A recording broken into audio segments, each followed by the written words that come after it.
आपको हमेशा से ही लगता होगा ना कि हम पृथ्वी की सतह पर खुले आसमान के नीचे रहते हैं, लेकिन क्या होगा अगर मैं आपसे कहूं कि ये सच नहीं है। जी हाँ, जो अब तक आपको पता था वह पूरी सच्चाई नहीं है। असल में हम इस पृथ्वी के अंदर किस हिस्से में रहते हैं ये जानकर आप दंग रह जाओगे, इसलिए वीडियो को ध्यान से अंत तक देखते रहिए। नमस्ते दोस्त, मैं हूं कबीर चौधरी। चलिए रहस्य से पर्दा हटाते हैं। जो सबसे पहले हमें पृथ्वी के स्ट्रक्चर को समझना होगा। देखने में पृथ्वी एक ठोस गोला लगती है, लेकिन अंदर से यह प्याज की तरह कई सारे लेयर में डिवाइड है। वैसे तो पृथ्वी को नॉर्मली 3 परतों में बांटा गया है, क्रस्ट, मेंटल और कोर। लेकिन सवाल ये उठता है कि हम इन परतों में से कौन से लेयर पर रहते हैं। अब देखिए, पृथ्वी के अंदर लेयर को हम कोर कहते हैं, जो लोहे और निकल से बनी है।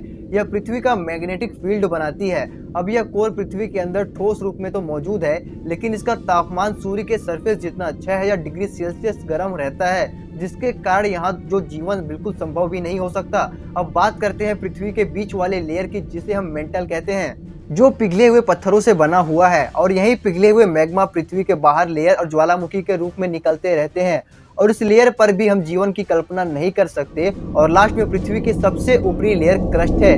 क्रस्ट की मोटाई सभी जगह पर अलग अलग होने के बावजूद भी यह सभी लेयर से पतली होती है, और इसी लेयर के ऊपर समुद्र, नदी, पहाड़, पेड़, जानवर और हमारे साथ हमारा घर भी है। और पृथ्वी के इसी लेयर को हम अंतरिक्ष में भी देखा जा सकता है। लेकिन सवाल यहीं पर खत्म नहीं होता। पृथ्वी के बारे में इतना कुछ जान लेने के बाद अगर मैं आप लोगों से पूछूं कि आप लोग पृथ्वी के अंदर रहते हो या बाहर, तो आप सभी का जवाब होगा कि हम लोग पृथ्वी के ऊपर वाले क्रस्ट पर रहते हैं। तो इसका मतलब साफ है कि हम पृथ्वी के बाहर रहते हैं। लेकिन मैं बोलूं कि आप पृथ्वी के बाहर नहीं बल्कि पृथ्वी के अंदर रहते हो, तो आप बोलोगे कैसी बातें कर रहा है, कहीं झूठ तो नहीं बोल रहा। नहीं, बल्कि ये सच है। हम लोग पृथ्वी के बाहर नहीं बल्कि पृथ्वी के अंदर रहते हैं। लेकिन कैसे, आइए इसे समझते हैं। अब जरा देखिए कि जब एस्ट्रोनॉट पृथ्वी से अंतरिक्ष की ओर जाते हैं और अंतरिक्ष से पृथ्वी की ओर देखते हैं, तो उन्हें क्या दिखता है? काले अंधेरे, अंतरिक्ष के बीच एक चमकदार नीला ग्रह आप जिसे देख सकते हो। पृथ्वी पर ज्यादा हिस्सा नीला दिखने वाला समुद्र पानी का है, और हरा भरा दिखने वाले एरिया पेड़ पौधे से घिरा हुआ है। और दोनों ध्रुव पर जो उजला एरिया दिखता है वह बर्फ की मोटे चादरों से घिरा हुआ है। और यहाँ हर वर्ष टेम्परेचर माइनस में ही होते हैं, जिसके कारण पानी बर्फ के रूप में ही जमे रहते हैं। इस बात पर ध्यान दीजिए कि जब हम पृथ्वी के बाहर जाकर अंतरिक्ष को देखते हैं तो अंतरिक्ष काला दिखाई देता है, लेकिन जब हम पृथ्वी की सतह से अंतरिक्ष की ओर देखते हैं तो अंतरिक्ष नीला दिखाई क्यों देता है? इसका मतलब पृथ्वी की सतह और अंतरिक्ष के बीच कुछ तो है। हाँ, वो है वायुमंडल, जिन्हें हम आसमान में नीले प्रकाश के रिफ्लेक्शन के कारण आसानी से देख सकते हैं। और पृथ्वी की सतह से अगर हम चारों ओर देखते हैं तो हमें नीला रिफ्लेक्शन नहीं दिखता। तो इसका मतलब ये नहीं है कि हमारी पृथ्वी की सतह पर वायुमंडल नहीं है, बल्कि पृथ्वी की सतह से 100 किलोमीटर दूर तक पृथ्वी के चारों ओर एक मोटा वातावरण फैला हुआ है, जो हमें एक अदृश्य प्रोटेक्शन लेयर से घेर कर रखता है। ये हमें स्पेस के खतरे जैसे कॉस्मिक रेडिएशन और मेटेरॉइड से बचाता है। हम बिना एटमॉस्फेयर के एक सेकंड भी जिंदा नहीं रह पाएंगे, इसलिए हम एक और इनविजुअल लेयर के अंदर कैद हैं। बाहर स्पेस का खतरनाक माहौल है और हम इस बुलबुले के अंदर सुरक्षित है। जैसे एक मछली पानी के अंदर होती है, वैसे ही हम भी एक वायुमंडल के अंदर रहते हैं। अब देखिए, वायुमंडल का भी वजन होता है।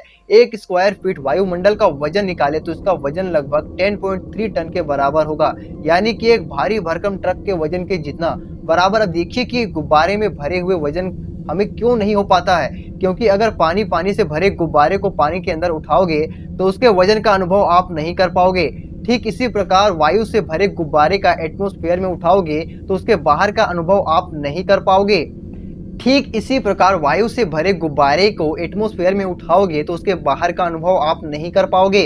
अब हम लोग पृथ्वी के अंदर कैसे रहते हैं? अगर हम पूरी पृथ्वी का बात करें तो पृथ्वी में वायुमंडल सहित आ जाते हैं। पृथ्वी के सबसे ऊपरी वाले लेयर वायुमंडल ही है, और इसी वायुमंडल में हम लोग रहते हैं। तो क्यों नहीं हो सकता कि हम लोग पृथ्वी के अंदर रहते हैं? यह सुनने में बहुत अजीब लग रहा होगा, लेकिन हकीकत यही है। जब हम पूरी पृथ्वी को एक सिस्टम के रूप में देखते हैं तो यह साफ होता है कि हम पृथ्वी के अंदर कन्फाइंड हैं, चाहे हम सतह पर हो या एटमॉस्फेयर में। और अंतरिक्ष से देखने पर भी हमारी पृथ्वी हमें एक इनविजुअल बुलबुले के अंदर फंसे हुए नजर आते हैं।